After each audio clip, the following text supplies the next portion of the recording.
মাসের বেশি সময় ধরে চলা ইউরোপিয়ান ফুটবলের সবচেয়ে বড় আসর ইউরো চ্যাম্পিয়নশিপ প্রায় শেষের দিকে। ফুটবলের মন্ত্রে বুঁদ হয়ে থাকা সমর্থকরা এরই মধ্যে পেয়ে গেছে দুই ফাইনালিস্ট ইংল্যান্ড ও স্পেন। অন্যদিকে উরুগুয়েকে হারিয়ে কোপা আমেরিকার ফাইনালে মেসির প্রতিপক্ষ কলম্বিয়া। এসব বিষয় নিয়ে আয়োজন এখন মাঠে। সঙ্গে আছে আমি শরীফ রওশন, আর আমার সঙ্গে আলোচনা করতে এই মুহূর্তে স্টুডিওতে উপস্থিত আছেন বাংলাদেশের সাবেক ফুটবলার রায়হান হাসান। রায়হান ভাই, আপনাকে স্বাগত। ধন্যবাদ। জমজমাট ফুটবল ম্যাচ, ফুটবল টুর্নামেন্ট সবকিছু শেষের দিকে। স্পেন পেয়ে গেছে তার ফাইনালিস্ট ইংল্যান্ডকে। কেমন মনে হচ্ছে কি, মানে গ্রুপ পর্ব থেকে কিন্তু স্পেন নিজেদের ফুটবলটা যেটা আমরা বলি সেটাই খেলে এসেছিল। মনে হচ্ছিল কি গ্রুপ পর্ব থেকে কোয়ার্টার ফাইনাল পর্যন্ত ইংল্যান্ড একটু নিজেদেরকে হারিয়ে তারপর তারা ফাইনালে এসেছে? আসলে দেখেন, ইউরোটা আসলে সবসময় জমজমাট হয়, গতবারও আপনার হয়েছে। তো এবার জার্মানিতে এই ইউরো শুরুতে কিন্তু আপনার অনেক টিম নিয়ে কিন্তু অনেক পরিকল্পনা ছিল বা অনেকের সাপোর্টারদের ধারণা ছিল। তো আপনি যেটা বললেন যে ইংল্যান্ডের বিষয়টা, আসলে ইংল্যান্ড কিন্তু শুরু থেকে যে তাদের সাপোর্টার যারা বা ইংল্যান্ড টিমও আমার যতটুকু আইডিয়া যে প্রত্যাশা বা তাদের যে টার্গেটটা ছিল যে ফাইনাল খেলবে, সে ফাইনাল কিন্তু অলরেডি আসছে। কিন্তু আপনার দর্শকদের যে তাদের যে ফুটবল যেটাতে আনন্দ পায়, যে ফুটবলটা এক্সপেক্ট করে, সেটা কিন্তু আসলে ইংল্যান্ড ওইভাবে খেলতে পারেনি। গ্রুপ স্টেজের ম্যাচ থেকে কিন্তু তারপরে কিন্তু আপনার প্রত্যেকটা ম্যাচে কিন্তু ইংল্যান্ড দেখেন বলা যায় যে ভাগ্যের উপর নির্ভর করে আসা, বা অ্যাটলিস্ট কালকে সেমিফাইনাল ম্যাচটা আমি বলতে পারি যে সেমিফাইনাল ম্যাচটা ইংল্যান্ড মানে উইনিংটাই আর কি হয়েছে যে ফাইনাল যাওয়ার মতো। কিন্তু ম্যাচে তারা যেভাবে ডমিনেট করে খেলেছে বিগত আসরগুলোতে, ওইভাবে কিন্তু ইংল্যান্ড তাদের ফুটবলটা খেলতে পারতেছে না এই ইউরোতে, আমি মনে করি। কোচ সাউথগেটকে নিয়ে অনেক কথা হয়েছে এবার। মানে সাউথগেটের পরিকল্পনায় কি ঝামেলা হয়েছে, নাকি ফুটবলারদের মানে খেলার যে আগ্রহ বা খেলার যে কৌশল, পুরো জিনিসটা চিত্রটাই কি পাল্টে দিচ্ছে কিনা? আসলে দেখেন, সাউথগেট কিন্তু ইংল্যান্ড যখন এইচ টিম বেলহিংহাম থেকে শুরু করে ফোর্ডেন, যারা একটা সময় ইংল্যান্ডের সাউথগেট কিন্তু এইচ টিমের কোচ ছিল, আন্ডার 19 ছিল, 21 ছিল। আসলে এটা হয়তো অনেকে জানে না। তো ওদের সাথে দীর্ঘদিনের পরিকল্পনা অনেক দীর্ঘদিনের। সো সাউথগেট দেখেন সাউথগেট কিন্তু টুর্নামেন্ট আগে বলছে এবার চ্যাম্পিয়ন হলে কিন্তু সে রিটায়ার করে চলে যাবে এই ইউরো থেকে, ইংল্যান্ড ন্যাশনাল টিম থেকে। সো এটা তার জন্য চ্যালেঞ্জিং। আমি মনে করি যে আসলে দেখেন, অনেক সময় কিন্তু আপনি ভালো ফুটবল খেলতে চেষ্টা করলে কিন্তু মাঠে অনেক সময় ভালো পারফর্ম করতে পারেন না। সেটা অনেক ধরনের সমস্যা থাকে, ধরেন ওয়েদার বা প্লেয়ার চেষ্টা করছে বাট হচ্ছে না, এরকম কিছু আমার মনে হচ্ছে। বাট দেখেন, তারপরে কিন্তু ইংল্যান্ড টিম কিন্তু ফাইনালিস্ট, সেটা হয়তো অনেকে এক্সপেক্ট করে না যে এখানে জার্মানির মতো, ফ্রান্সের মতো, পর্তুগালের মতো টিম, ফেভারিট টিমরা কিন্তু এখানে নেই। কিন্তু সাউথগেট কিন্তু আপনার দিন শেষে কিন্তু আমরা রেজাল্টটাই চিন্তা করি। তো সেই দিক চিন্তা করলে কিন্তু ইংল্যান্ড ফাইনালে, সেটা সাউথগেটের ক্রেডিট বলতে হবে। প্লেয়ারদেরও আছে অবশ্যই, আমরা ফুটবল মাঠে চিন্তা করি কোচের ক্রেডিট। সো হিসাবে সে তার টিমকে ফাইনাল নিয়েছে। অবশ্যই কোচের ক্রেডিট তো আছে, ডাগআউটে দাঁড়িয়ে তারই পরিকল্পনায় খেলোয়াড়রা খেলে থাকেন, তার পরিকল্পনায় ম্যাচের সময় ফুটবলার চেঞ্জ হয়ে থাকে, এটা তো অনেকটাই এগিয়ে রাখবে। কিন্তু শুরু থেকে আপনি দেখেন যে স্পেন আর ইংল্যান্ড ফাইনালে লড়াই মুখোমুখি হবে। একজন বলা হয় যে গতিরময় যে ফুটবল খেলাটা, সেটা স্পেন খেলে থাকে। ইংল্যান্ড কি সেই গতিতে নিজেদেরকে ধরে সেই জায়গাটাতে আসলে ম্যাচের যে হাইপ যেটা বলি, সেটা কি ধরতে পারবে কিনা? দেখেন, এই ম্যাচটা ফাইনাল ম্যাচ, এটা কিন্তু দেখেন লাস্ট আসরেও কিন্তু ইংল্যান্ড ইতালির সাথে আপনার পরাজয়। তো তাদের জন্য গত একটা হার, যে একটা ফাইনালে আসার পরে ইংল্যান্ড কিন্তু অনেক দিন পরে কোনো টুর্নামেন্টে ফাইনাল খেলা। সো সেখান থেকে ধরেন আপনার যে ফাইনালটা গতবার ওরা লস ইটালির সাথে, সো তাদের কিন্তু একটা মনের ভিতর কষ্ট, দুঃখ, এটা খুব কিন্তু থাকবেই। সো এবার তাদের হাতে সুযোগ। স্পেন অবশ্যই ভালো টিম, স্পেন এই টুর্নামেন্টে খুবই ভালো ধারাবাহিকভাবে পারফর্ম করে কিন্তু ফাইনালে আসছে। স্পেন ডিজার্ভ করে যে ফাইনালিস্ট, সো তারা প্রুভ করেছে। সো ইংল্যান্ড দেখেন ফাইনাল ম্যাচটা পুরোটাই ডিফারেন্ট একটা ম্যাচ থাকবে, ডিফারেন্ট একটা প্রেশার থাকবে, ডিফারেন্ট একটা মেন্টালিটি গেম থাকবে। সো এখানে স্পেন যেভাবে ফুটবল খেলছে সেভাবে খেললে কিন্তু ইংল্যান্ডের জন্য জয় আমি মনে করি যে কষ্টকর। বা এখানে স্পেন এইভাবে টুর্নামেন্টে যেভাবে শুরু থেকেই শেষ পর্যন্ত আসছে, তো স্পেনের জন্য সহজ হবে যদি এইভাবে এগিয়ে ওদের পরিকল্পনা অনুযায়ী যদি খেলতে পারে। আর ইংল্যান্ড দেখা যাক ফাইনাল ম্যাচ, তাদেরও অনেক ভালো ভালো প্লেয়ার আছে। সো ইংল্যান্ড যদি তাদের কোচ এখন কি প্ল্যানিং করবে, সো প্ল্যানিংয়ের উপরে কিন্তু ডিপেন্ড করবে মাঠের পারফরমেন্স। সো কোচ কি প্ল্যান করতেছে, সো সেটা কোচই মনে ভালো জানে। তো আর প্লেয়ারও অবশ্যই এত বড় একটা স্টেজে একটা ম্যাচ, ফাইনাল ম্যাচ অনেক প্লেয়ার কিন্তু অলরেডি রিটায়ার করবে সেখান থেকে, হয়তো বা নেক্সট ইউরো খেলতে পারবেন, এরকম অনেক প্লেয়ার আছে। সো অবশ্যই চাবে যে এই ইউরোটা তাদের একটা শিরোপা, ওয়ার্ল্ড কাপ একটা ইউরো ইংল্যান্ড নিতে পারে। সো তাদের টার্গেট থাকবে অবশ্যই, ওইভাবে তারা পরিকল্পনা নিয়ে গেছে আমার যতটুকু আইডিয়া। অবশ্যই ফিফা বিশ্বকাপের পরে ইউরোপে এটাই সর্বোচ্চ আসর বলা হয় ফুটবলের ক্ষেত্রে, সেক্ষেত্রে ইংল্যান্ডের এখন পর্যন্ত কোনো শিরোপা নেই, কোনো চ্যাম্পিয়ন্স ট্রফি তারা ঘরে তুলতে পারেনি। এক্ষেত্রে কিন্তু স্পেন বেশ এগিয়ে রয়েছে, 3বার শিরোপা ঘরে তুলেছে। এখন যদি বলি যে চাপের বিষয়টা, ফাইনাল ম্যাচ বেশ চাপ হবে। স্পেন যদিও গতিময় ফুটবলটা খেলে আসছে দীর্ঘ বছর, কিন্তু তারপরেও ইংল্যান্ডের থেকে কিন্তু স্পেনের ফুটবলারদের বয়স কম। সেই যে ফাইনালের যে চাপটা, সেটা কি আসলে ইংল্যান্ড ফাইনালের ম্যাচে সেই চাপটা কি স্পেনের একটু কম হবে কিনা? দেখেন, স্পেন যখনই ফুটবল খেলে, স্পেনের একাডেমি থেকে শুরু করে স্পেনের যে লিগ, এখানে কিন্তু স্পেনের ম্যাক্সিমাম প্লেয়ার খেলে। সো স্পেনের যে ফুটবল খেলা, স্পেন কখনোই আপনার লং পাস ফুটবল খুব কম, তারা সবসময় বিল্ড আপ এবং পজিশন গেম পছন্দ করে। তো ইংল্যান্ডের ম্যাক্সিমাম যখন ন্যাশনাল টিমে যে প্লেয়ারগুলো ডাকা হয়, সবসময় প্রত্যেকটা প্লেয়ার, গোলকিপার টু অ্যাটাকার পর্যন্ত প্লেয়ারে কিন্তু প্রত্যেকটা প্লেয়ারের বল রাখার ক্ষমতা বা পাসিং ফুটবল খেলা, সেই দক্ষতা রাখার পরে কিন্তু স্পেন টিমটা ডাকে। ইংল্যান্ড যেটা ইংলিশ প্রিমিয়ার আমরা জানি যে সবসময় ফাস্ট ফুটবল হয় ইংলিশ প্রিমিয়ারে, সেখানে আপনার একমাত্র গার্দিওলা যাওয়ার কারণে ম্যান সিটি একটু ফুটবল আর কি বিল্ড আপ ফুটবলটা খেলে বা পেস একটু কমে ফুটবল খেলে। সো সেই দিক দিয়ে বলবো যে ইংল্যান্ডের থেকে বেটার স্পেন টিম, যেটা আপনার বিল্ড আপ ফুটবল, যেটা বর্তমান বা যেটা ফুটবল আমরা খেলি বা আপনার যেটা মানুষ পছন্দ করে, সাপোর্টার পছন্দ করে, যেটা টিমের জন্য বেটার বল পজিশনিং গেম, সেটা স্পেন হলো বেস্ট। আমি যতটুকু এই টুর্নামেন্টে দেখেছি যতগুলো, স্পেন বেস্ট। সো সেই দিক দিয়ে আপনারা দেখেন এখানে কিন্তু পুরোটাই প্ল্যানিংয়ের উপরে ম্যাচটা হবে। প্রেশার ইংল্যান্ড অবশ্যই প্রেশার থাকবে। ইংল্যান্ড আপনি গ্রুপ স্টেজ থেকে শুরু করে ফাইনালে তারা কিন্তু জানে যে তারা কিভাবে এখানে আসছে, তারা কি হারা ম্যাচগুলো তারা কামব্যাক করছে বা ট্রাইব্রেকারে এসে ম্যাচে। স্পেনে কিন্তু এরকম কষ্ট করতে হয় না বা স্পেনে এরকম পরিস্থিতি পড়তে হয় না, প্রত্যেকটা ম্যাচ তারা ভালোভাবে খেলে জয় করে আসছে। সো স্পেনের জন্য মনে করে যেটা তাদের কনফিডেন্স লেভেলটা অনেক বেশি, যে তাদের এরকম পরিস্থিতি পড়তে হয় না। ইংল্যান্ডের অনেক ম্যাচ তারা খুব বাজে অবস্থায় ফিরে কামব্যাক করে ম্যাচে আসছে। সেই দিক দিয়ে বলবো যে ইংল্যান্ডের প্লেয়াররা কিছুটা অবশ্যই তাদের চাপে থাকবে, বাট আমি মনে করি যে অবশেষে সব কিছুর ঊর্ধ্বে হচ্ছে ফাইনাল ম্যাচ। তো ফাইনাল ম্যাচটা সবার জন্যই অন্যরকম একটা আপনার ফিলিংস কাজ করে, প্লেয়ারদের মনোবল বেশ ভালো থাকে। সো সেই দিক দিয়ে দুই টিমের এক্সপিরিয়েন্স প্লেয়ার, দুই টিমই ভালো টিম। সো দেখা যাক ফাইনাল কি হয়। সোমবার রাতে যে ম্যাচটা হবে ইংল্যান্ড এবং স্পেনের মধ্যে, একটু বিশেষ করে বলতেই হয় যে যেহেতু খুব কম বয়সী খেলোয়াড়দের নিয়ে স্পেন দলটা গঠিত, তার মধ্যে লামিনে ইয়ামাল, যে কিনা ফ্রান্সের বিপক্ষে ম্যাচটাতে তিনি দুর্দান্ত একটা গোল করেছেন এবং ম্যাচের মোড়টাই কিন্তু ঘুরিয়ে দিয়েছেন। সেক্ষেত্রে আসলে লামিনে ইয়ামাল এবারও কি ইংল্যান্ডের হ্যারিকেনদের বিপক্ষে আসলে বেশ নিজের দাপটটা ধরে রেখে সেরা ফুটবলার হওয়ার প্রতিযোগিতা এগিয়ে আছেন কিনা? দেখেন, ইয়ামাল ও বার্সেলোনায় খেলে, তো এটা কিন্তু একটা চ্যালেঞ্জ, এত অল্প একটা বয়সে একটা প্লেয়ার ইউরোর মতো একটা টুর্নামেন্টে খেলছে, তারপরে ও অ্যাসিস্ট 3টা অ্যাসিস্ট করছে, গোল।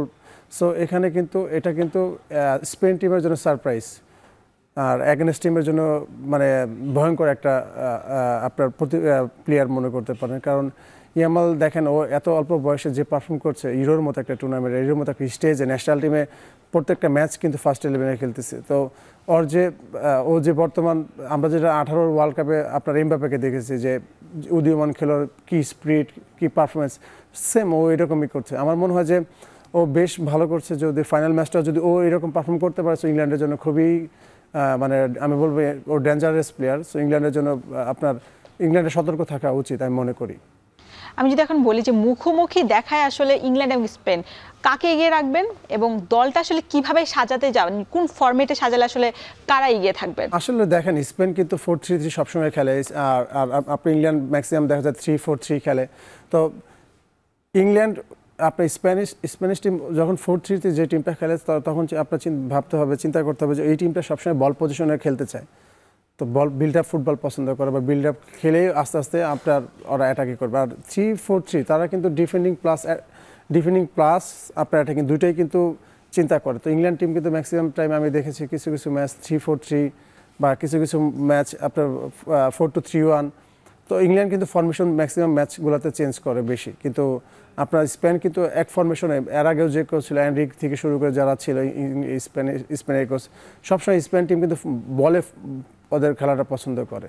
তো ফরমেশনটা আসলে ডাজন্ট ম্যাটার হচ্ছে এফোর্ট, কে কতটুকু মাঠে এফোর্ট দিবে, কে কতটুকু পরিশ্রম, মেন্টালি সাপোর্ট। এটা হচ্ছে আসলে ফুটবল, এটা ফাইনাল একটা গেম, এখানে আপনি কিন্তু মেন্টালিটি প্রেশারটা যে যত বেশি নিতে পারবে, ফিটনেস তো এই লেভেলে তো সবারই ফিটনেস বাড়ে, কিন্তু মেন্টালি প্রেশারটা আমি মনে করি যে যে যত বেশি খুব ভালো করতে পারবে, নিতে পারবে, তারাই এখানে ডমিনেট করবে ম্যাচটাতে। ভাই এখন আমাদের আলোচনা হয়তো বা আরও আমরা দীর্ঘ করব, কিন্তু এখন নিতে হচ্ছে একটি বিরতি। এখন মাঠে নিচ্ছি বিরতি, ফিরছে একটু পর।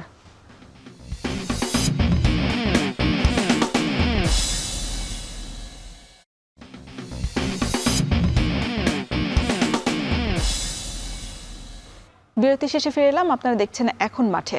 হ্যাঁ, আবারও আলোচনা করব এবার কোপা আমেরিকা নিয়ে। কোপা আমেরিকাও তো একই দিনে ফাইনাল ম্যাচ হচ্ছে, ইউরো হচ্ছে রাতে আর দেখতে হচ্ছে আবার কোপা আমেরিকা ভোরবেলায়।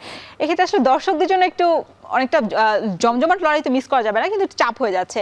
এই যে কোপা আমেরিকায় যে আর্জেন্টিনার প্রতিপক্ষ কলম্বিয়া হয়ে গেল, এটা কি আসলে সমর্থকদের আলোচনা বেশ ছিল কিন্তু উরুগুয়ের দিকেই, এবং কলম্বিয়ার বিপক্ষে হট ফেভারিটও কিন্তু উরুগুয়ে ছিল। তারপর উরুগুয়েকে ফাঁকি দিয়ে তাদেরকে যেভাবে আটকে ফাইনালে উঠে গেল কলম্বিয়া, এটাকে আপনিও আসলে এক্সপেক্ট করেছিলেন কিনা? আসলে দেখেন, যখন কোয়ার্টার ফাইনালে ব্রাজিল উরুগুয়ের সাথে হারার পর আসলে কিন্তু যারা ব্রাজিলের সাপোর্টার বা যারা ফুটবল বিশ্লেষণ করে বা ফুটবল সাপোর্ট, তারা কিন্তু চিন্তা করে যে ব্রাজিল এভাবে কোয়ার্টার ফাইনাল হারা যাবে। তো আনফর্চুনেটলি হারার পরে কিন্তু দেখেন উরুগুয়ে জিতার পরে সেমিফাইনাল আপনার আসার পর সেমিতে আসার পরে কিন্তু কলম্বিয়ার সাথে কিন্তু চিন্তা আপনার সবারই ছিল যে আপনার উরুগুয়ে ম্যাচটা উইন করবে, কারণ উরুগুয়ে অনেক এক্সপিরিয়েন্স প্লেয়ার আছে, সিনিয়র প্লেয়ার আছে, সুয়ারেজের মতো প্লেয়ার ছিল, বালবার্দের মতো চ্যাম্পিয়ন্স লিগ খেলা প্লেয়ার ছিল। সো এখানে কিন্তু আমরাও চিন্তা ভাবনা করেছি যে আপনার এদিকে বলবো যে উরুগুয়ে টিমটা এগিয়ে, ওদের এক্সপিরিয়েন্স অনেক, ওদের আগের অনেক ট্রফি আছে আপনার কোপা আমেরিকা, ওয়ার্ল্ড কাপের মতো। সো সেদিকে আমরা উরুগুয়ে কিন্তু 28 ম্যাচ অপরাজিত থেকেই কিন্তু ফাইনালে উঠেছে। কলম্বিয়া, হ্যাঁ কলম্বিয়া বর্তমান সময় বা লাস্ট কয়েক বছরে কিন্তু দেখেন লাস্ট কোপাতেও কিন্তু আর্জেন্টিনা যে ইয়ের সাথে কলম্বিয়ার সাথে জয় পায়, সে কিন্তু ট্রাইব্রেকারে এক গোলে ড্র হওয়ার পর 90 মিনিটের পর ট্রাইব্রেকারে কিন্তু ভাগ্য নিয়ে আর কি আপনার আর্জেন্টিনা কিন্তু চ্যাম্পিয়ন হয়, যেটা লাস্ট কোপা 2021-এ। সো এদিক দিয়ে বলবো যে আসলে আমরা আসলেই ভাবছি যে আপনার উরুগুয়ে এখানে উরুগুয়ে আর্জেন্টিনা ফাইনাল, কিন্তু সেখানে আপনার কলম্বিয়া আর্জেন্টিনা হয়ে গেল। তো আসলে এটা এক্সপেক্ট করি না, বাট হয়ে গেছে। ফুটবল এরকমই যে আপনি চিন্তা ভাবনা একরকম করতেছেন, বা আপনি আপনার টিমকে সাপোর্ট করতেছেন, বা আপনি 19, 20 বা 18 এরকম চিন্তা ভাবনা যে এই টিম ফাইনাল খেলতে পারবে না বা এই টিম ওই টিমকে বিট করতে পারবে না, কিন্তু এটা কিন্তু এখন আর নেই। এটা কিন্তু যে কোনো টিমই কিন্তু আপনার যে কোনো টিমকে হারানোর মতো শক্তি বা তাদের চিন্তা ভাবনা কিন্তু থাকে। তো এইরকমই আমি মনে করি যে কলম্বিয়া ভালো খেলে ডিজার্ভ করে কিন্তু ফাইনালে আসা। ব্রাজিলের দলে ছিল কলম্বিয়া এবং টেবিল টপার হয়ে তারা কোয়ার্টার ফাইনাল উঠেছে, এরপর সেমিফাইনাল, তারপর ফাইনাল। এখন আর্জেন্টিনার প্রতিপক্ষ হয়ে গেছে। সেক্ষেত্রে আসলে আর্জেন্টিনার দলের যেভাবে লাউতারো মার্টিনেজ যেভাবে একাই দলটাকে বলতে গেলে মেসির সামনে দলকে নেতৃত্ব দিচ্ছেন, কারণ মেসি সেইভাবে অন অফ আছেন, ফর্মে আছেন, সেভাবে আসলে তাকে দেখা যাচ্ছে না। আমরা যেটা বলি মেসির জাদু, সেই মেসির জাদুটা কি এবার আমরা আসলে মিস করেছি কিনা পুরো আসরে? এবং আমার আর প্রশ্নটা থাকবে, সেটা হচ্ছে যে কলম্বিয়ার বিপক্ষে আসলে আর্জেন্টিনা দল, পুরো দলটা আসলে কিভাবে খেলবে? আসলে দেখেন, মেসি মাঝখানে কিন্তু ইনজুরি ছিল, খেলতে পারে নাই। সো এর আগেও কিন্তু কোপা আমেরিকার আগেও কিন্তু মেসি ইনজুরি ছিল। তো বেশ কিছু ইনজুরির কারণে কিন্তু মেসি, আমার যতটুকু মনে হয় যে ও পুরা ফিট না হয়ে মনে হচ্ছে টিম ফিলিংস যেটা বলে বা দেশের জন্য যে ফিলিংসটা কাজ করে, সেইভাবে মনে মেসি মাঠে আপনি বলছেন। কিন্তু আরও একটা বিষয় হচ্ছে, মেসি যখন আপনার মাঠের বাইরে থাকে তখন কিন্তু প্রতিপক্ষের চিন্তা আপনার একরকম থাকে, যখন মাঠে মেসি থাকে তখন কিন্তু প্রতিপক্ষের চিন্তা আপনার অন্যরকম থাকে। এটা স্বাভাবিক হবার কথা। সো দেখেন, মেসি কিন্তু আমার যতটুকু মনে হয়েছে যে আপনার সেমিফাইনাল ম্যাচ ও 100% মনে হয় না যে আপনার মেন্টালিটি ও ফিট ছিল, বাট ফিজিক্যালি হয়তো বা ফিট ছিল না। কারণ মেসির মতো প্লেয়ার, যে এক্সপেকটেশন মানুষের, যে আমাদের যে মেসির কাছে চাওয়া দর্শক বা সবার, সো কোচেরও আমার যতটুকু আইডিয়া যে কোচ যেভাবে ওইভাবে মেসি হয়তো বা খেলতে পারছেন। আসলে দেখেন, একটা প্লেয়ারের সবসময় যে একরকম ফর্ম থাকবে বা একরকম পারফরমেন্স সেটা স্বাভাবিক নয়। কিছু কিছু সময় দেখা যায় কিছু কিছু টুর্নামেন্ট বা কিছু কিছু ম্যাচে একটা প্লেয়ারের পারফরমেন্স মানে একটু চেঞ্জ হইতে পারে, সেটা আপনার ইনজুরি বলেন বা যে কোনো একটা কারণে, যে কোনো কারণে হতে পারে। তো আসলেই মেসিকে নিয়ে কথা, কিন্তু দেখেন মেসি রিপ্লেস হিসাবে যারা আর্জেন্টিনার যারা বাকি প্লেয়ার আছে তারা কিন্তু মেসির অভাবটা কিন্তু মাঠে বুঝতে দেয় না আর্জেন্টিনার সমর্থকদের বা আর্জেন্টিনার টিমের। সো তারা কিন্তু দেখেন এক মেসি খেলতে পারছে না বা পারফর্ম করতে পারছে না, কিন্তু বাকিরা কিন্তু করছে, এটা কিন্তু আসলে আর্জেন্টিনা কিন্তু এফেক্ট করছে না। বাট যখন মেসি আপনার আগের ফর্মে পেলেন তখন কিন্তু যে কোনো টিমের জন্য আরও বেশি ভয়ঙ্কর হয়ে যাবে বা আরও বেশি অন্য টিমের জন্য কঠিন হয়ে যাবে। অন্য টিম আর্জেন্টিনার এগেনস্টে খেলা বা আর্জেন্টিনার এগেনস্টে জয় পাওয়া বা খেলাটাই কিন্তু তাদের কিন্তু পরিকল্পনায় কিন্তু ওলটপালট হয়ে যাবে মনে করি। অবশ্যই মেসি না থাকলে ম্যাচে একটা অবশ্যই প্রভাব পড়ে আলাদা, কিন্তু মেসির থেকে আসলে সমর্থকরা যেভাবে চেয়ে থাকেন তার দিকে, তার ফুটবল খেলা, তার পায়ের জাদুতে আসলে গোল পোস্টটা কেঁপে যাবে, সেটা আসলে মেসি দিতে পারছে না। আপনি টাইব্রেকারে যখন দেখবেন যে ইয়েতে কোয়ার্টার ফাইনালে, সেখানেও কিন্তু তার টাইব্রেকারে মেসি প্রথম শটটা সে মিস করেছে, পেনাল্টি শুট আউটটা। সেই ক্ষেত্রে আসলে তার যে মানে পুরো ম্যাচ জুড়ে খেলার যে চাপটা সেটা থাকছে, পেনাল্টি শুট আউটে গিয়ে আবার আলাদা একটা চাপ নিতে হয়, সেই চাপটাও তিনি নিতে পারেননি। এটা আসলে কি বয়সের কারণে নাকি মানে অন্য কোনো তার ব্যক্তিগত অবশ্যই কারণ থাকে ফুটবলারদের? কি মনে হচ্ছে, আপনি একজন ফুটবলার হিসেবে কি মনে হয়? আসলে বয়স একটা ফ্যাক্ট না। দেখেন আপনি ইউরোতে আপনার 41 বছর বয়সে পেপে খেলছে, রোনালদো, ক্রিস্টিয়ানো রোনালদো খেলছে, মডরিচ, তো বয়স একটা ফ্যাক্ট না।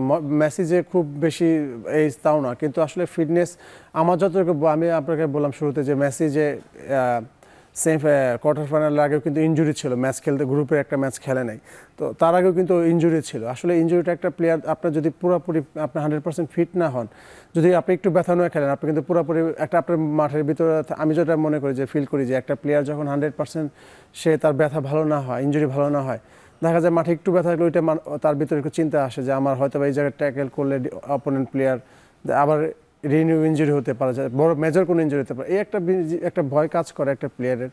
সো মেসির ইনজুরির কারণ অনেকেই ভাবছিল যে মেসি আমেরিকান লিগ খেলছে, আমেরিকাতে ওয়েদারের সাথে থেকে শুরু করে পরিবেশের সাথে Messi adjust, so Copa America হচ্ছে, তো মেসির জন্য এক্সপেকটেশন মোর ছিল মানুষের, আমি মনে করি সাপোর্টারদের ছিল। আসলে সব কিছু মিলে মেসির ইনজুরিটা আমি মনে করি যে এখানে অনেকটাই মেসিকে পিছিয়ে রেখেছে পারফরমেন্সের দিক দিয়ে।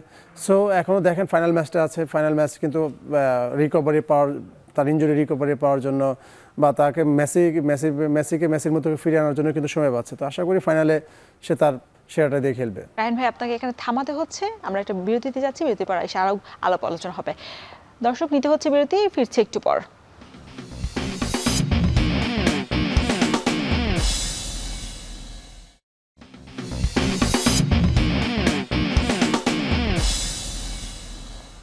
ফিরে এলাম বিরতির পর। আপনারা দেখছেন এখন মাঠে। কথা হচ্ছিল আর্জেন্টিনা কলম্বিয়ার ফাইনাল ম্যাচ নিয়ে। আর্জেন্টিনার অনেক বেশ ফুটবলার থাকলেও কিন্তু কলম্বিয়ার ফুটবলার আছে যারা আসলে ম্যাচটাকে পাল্টে দিতে পারেন। তার মধ্যে আছে অ্যাটাকিং মিডফিল্ডার রদ্রিগেজ। কি মনে হচ্ছে এই ম্যাচে আসলে যেভাবে কোচ দলটা সাজাচ্ছে, কলম্বিয়া আর্জেন্টিনার বিপক্ষে সেভাবে লড়াই আসলে দাঁড়াতে পারবে কিনা?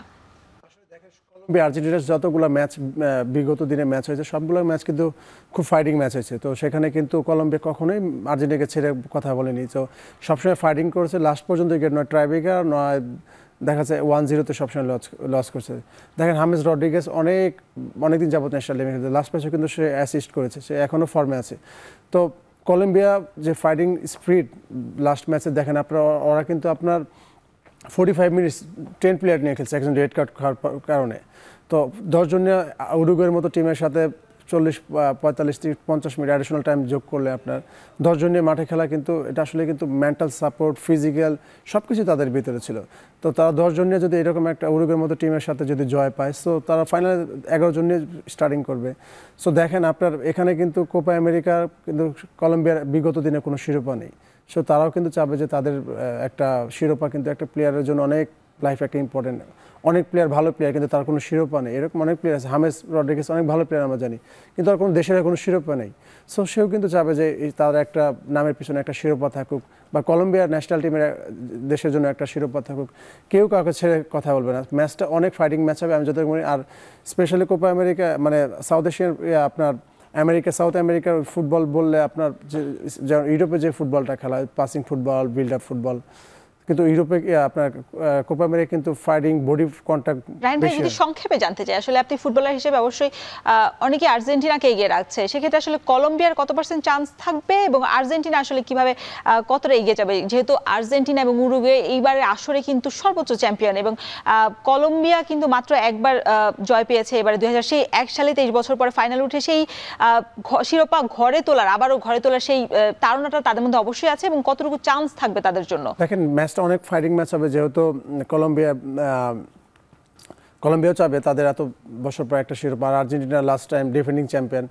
সো আর্জেন্টিনাও চাবে যে তাদের ম্যাক্সিমাম অনেক প্লেয়ার হয়তো বা নেক্সট কোপাতে খেলবে না, কোপা আমেরিকা এটাই শেষ। তো আমি বলবো, যেদিক দিয়ে বলবো আর্জেন্টিনা অবশ্যই ফেভারিট, কিন্তু তারপরে মাঠের খেলা, ফুটবল খেলা, যে কোনো সময় যে কোনো সিচুয়েশন তৈরি হতে পারে। সো কলম্বিয়া ভালো টিম, বাট আমি এগিয়ে রাখবো আপনার আর্জেন্টিনাকে। এবার যেহেতু ইউরো এবং কোপা আমেরিকার পরে আসলে ব্যালন ডি'অরের জন্য আর কোনো গুরুত্বপূর্ণ ম্যাচ নেই, সেক্ষেত্রে কিন্তু এবার বলা হচ্ছে যে এই দুইটা টুর্নামেন্ট ঘিরেই আসলে ব্যালন ডি'অরের যারা আছেন তাদেরকে এগিয়ে রাখা হচ্ছে। সেক্ষেত্রে Lionel Messi, Vinicius Junior, Jude Bellingham. Vinicius জুনিয়রকে কিন্তু তাদের সাবেক ফুটবলার থেকে বর্তমান ফুটবলার সবাই তার নামটাই নিচ্ছেন। সেক্ষেত্রে ভিনিসিয়াস জুনিয়র এবারের ম্যাচে 2টা গোল ছাড়া আসলে কোপা আমেরিকায় খুব বেশি কার্যকারিতা দেখাতে পারেননি তার, আর ব্রাজিল দলও ছিটকে গেছেন। জুড বেলিংহাম আছেন ইউরোতে ইংল্যান্ডের হয়ে, আর লিওনেল মেসি তো ফাইনাল ম্যাচটা আমরা দেখতেই পারবো। সেক্ষেত্রে কাকে মানে আপনার মতে কাকে এগিয়ে রাখছেন আপনি? আপনি দেখেন, ব্যালন ডি'র সবসময় কিন্তু আপনার যারা চ্যাম্পিয়ন্স লিগ আপনার জিতে, ম্যাক্সিমাম কিন্তু ওই চ্যাম্পিয়ন্স লিগ খেলার প্লেয়ারই কিন্তু আপনার ব্যালন ডি'রটা পায়। সত্যি কথা বললে বেলিংহাম আপনারা দেখেন, ও চ্যাম্পিয়ন্স লিগ জয় এবং ইউরোর মতো লা লিগাও তিনি এবং ভিনিসিয়াস জুনিয়র কিন্তু একই রিয়াল মাদ্রিদের যেহেতু আছেন প্লেয়ার, কিন্তু আপনার ভিনিসিয়াস জুনিয়র কিন্তু দেখেন কোয়ার্টারে কিন্তু ছিটকে গেছে, কোয়ার্টারে ম্যাচও খেলতে পারেনি, ন্যাশনাল টিমের হয়ে আপনার ওইরকম মানে গুরুত্বপূর্ণ ম্যাচে গোলও নেই। কিন্তু বেলিংহামের কিন্তু দ্বিতীয় রাউন্ডের ম্যাচে কিন্তু লাস্ট মোমেন্টে গোল, তার গোলে কিন্তু কামব্যাক করে। সো বেলিংহাম একটা অ্যাডভান্টেজ কি, যে সে ইউরোর মতো ফাইনালে এখনও কিন্তু ফাইনাল ম্যাচটা হয় নাই। ইনকেস যদি ফাইনাল ম্যাচটা যদি ইউরো চ্যাম্পিয়ন হয়ে যায় ইংল্যান্ড, আমি মনে করি যে তাহলে 90% শিওর যে আপনার বেলিংহাম আপনার ব্যালন ডি'র পাচ্ছে। আর এদিকে মেসির কথা বলবো, যে মেসি দেখেন, মেসি আমেরিকার লিগ খেলে, ইউরোপের লিগ যেভাবে মূল্যায়ন করা হয়, যুক্তরাষ্ট্রের পুরো ফুটবলটাকেই কিন্তু তিনি চেঞ্জ করে ফেলেছে। এতক্ষণ সঙ্গে থাকার জন্য রায়হান ভাই আপনাকে অনেক ধন্যবাদ। ধন্যবাদ। শেষ করছে এখন মাঠে।